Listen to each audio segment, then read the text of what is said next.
प्रिय विद्यार्थियों, हम रीतिकाल के कवियों को पढ़ने जा रहे हैं। उसी श्रृंखला में हम आज पढ़ते हैं आलम कवि को। आलम कवि का रीतिकाल में महत्वपूर्ण स्थान माना गया है, जिन्होंने प्रबंध के साथ साथ मुक्तक काव्य भी लिखे हैं। आइए हम थोड़ा सा इनका जीवन परिचय जानते हैं। आचार्य रामचंद्र शुक्ल ने अपने ग्रंथ हिंदी साहित्य का इतिहास में दो आलम माने हैं। एक जो अकबर के समसामयिक थी और दूसरे औरंगजेब के पुत्र मुअज्जम के आश्रित। प्रेमाख्यानक प्रबंध काव्य माधवानल काम कंदला को उन्होंने पहले आलम की रचना माना और आलम केली को दूसरे आलम की रचना मानकर स्थिर किया है।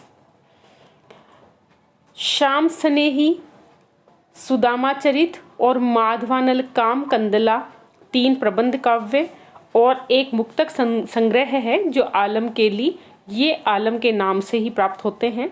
शुक्ल जी के अनुसार प्रबंधकार आलम और हैं और मुक्तककार आलम और। काव्य रूप और शैली की भिन्नता की इस मान्यता के मूल में है।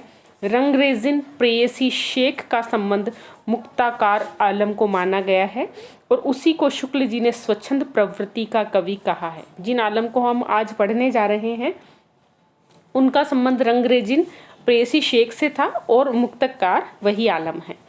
प्रबंधकार आलम तो सूफी प्रभाव से युक्त शुद्ध प्रेमाख्यान काव्य परंपरा के कवि हैं। इसके विपरीत पंडित विश्वनाथ प्रसाद मिश्र दोनों को एक ही व्यक्ति मानते हैं।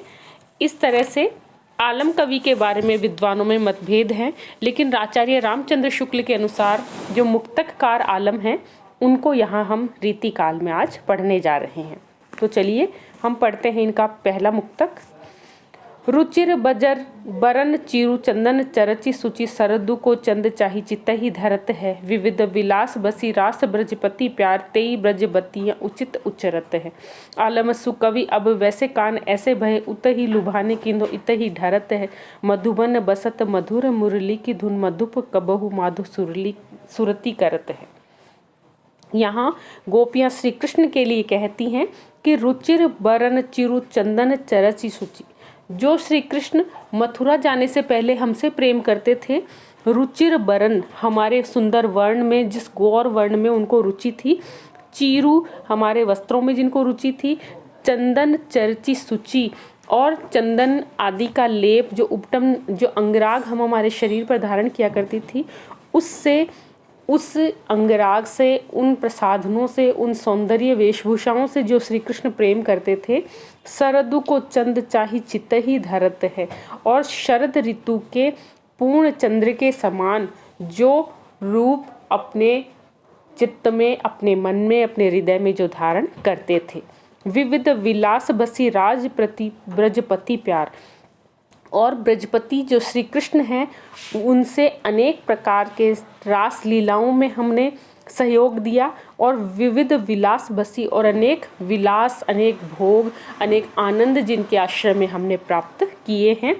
तेई ब्रजबतियाँ उचित उच्चरत हैं और ब्रज प्रदेश के कुंज निकुंजों में न जाने अनगिनत बातें हमने उन श्री कृष्ण के साथ की हैं। अपनी प्रेम लीलाएं, अपनी रास लीलाएं जिन श्री कृष्ण के साथ हमने रचाई हैं।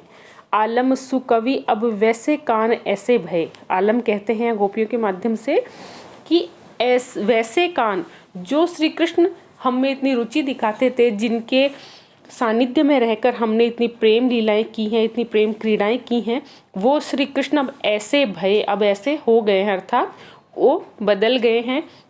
उनका जो स्वभाव है वो कुछ और ही हो गया है। उतही लुभाने की तो इतही ढरत है। उतही लुभाने, वो तो उधर लुभाते हैं, उधर मतलब मथुरा में लुभाते हैं। मथुरा जाकर वो उन लोगों में इतने ज़्यादा उलझ गए हैं, उनके प्रति उनका आकर्षण इतना ज़्यादा हो गया है कि इतही ढरत है। इधर इनका उनको आने का न तो मन करता है और न ही हमें याद करते हैं। मधुबन बसत मधुर मुरली की धुन, और मधुबन में रहते हुए, मथुरा में रहते हुए अपनी मधुर मुरली की धुन उन्हीं लोगों को सुनाते हैं, उन्हीं लोगों को अपना प्रेम प्रदान कर रहे हैं। मधुप कबहु माधो सुरती करत है।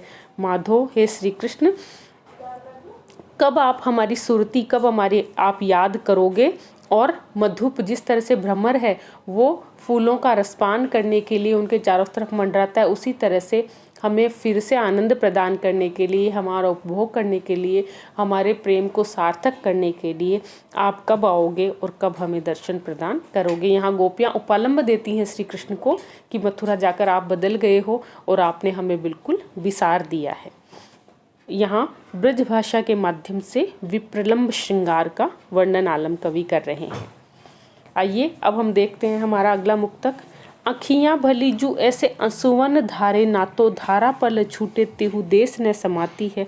औंधी है जू धूम की उसास, रुचि राखी है सुनेकु लेत अधोसहु अंधियारी होत राती है।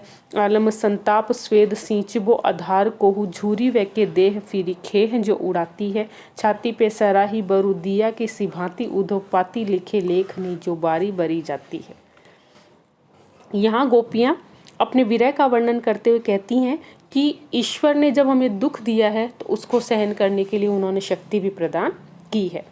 अखियाँ भली जो ऐसे असुवन धारे की हमारी आँखें हैं वो भली हैं। ईश्वर ने हमारी आँखों को इतना सही, इतना उचित बनाया है जो उन्होंने हमारी आंसुओं की धार को ग्रहण कर रखा है। धार के रूप में ही वो आंसुओं को बहाती है। कहने का मतलब हमारी आँखों से निरंतर किसी अतुलनीय प्रवाह के रूप में, किसी तेज प्रवेग के रूप में हमारी आँखों से कोई धारा प्रवाहित नहीं होती। नहीं तो धारा पल छूटे, यदि एकदम से सतत धारा यदि प्रवाहित होती रहे आँखों से, तिहु देश ने समाती है, तो वो कहीं भी देश में समा नहीं सकती। यहाँ कहने का मतलब ये है गोपियों का कि हम वियोग में इतनी ज़्यादा दुखी हैं और हमारी आंखों से इतने ज़्यादा आंसू बह रहे हैं कि यदि वो संताप हमारी आंखों से निरंतर तेज प्रवाह के वेग के साथ, प्रचंड प्रवाह के साथ यदि बहना शुरू हो जाए तो देश में नहीं समा सकता और पूरा देश है वो इन आंसुओं की धारा में ही डूब जाएगा। ओधी जू धूम की उसास रुचि राखी है। फिर गोपियाँ कहती हैं कि श्री कृष्ण के वियोग में हम जो उच्छ्वास लेती हैं, हम जो लंबी लंबी श्वास लेती हैं, उनकी जो धुआं है वो किसी तरह से हमारे शरीर में समाई हुई है। हमारी लंबी लंबी श्वासों के माध्यम से हमारे जो विरह की जलन है वो कहीं ना कहीं दबी हुई है।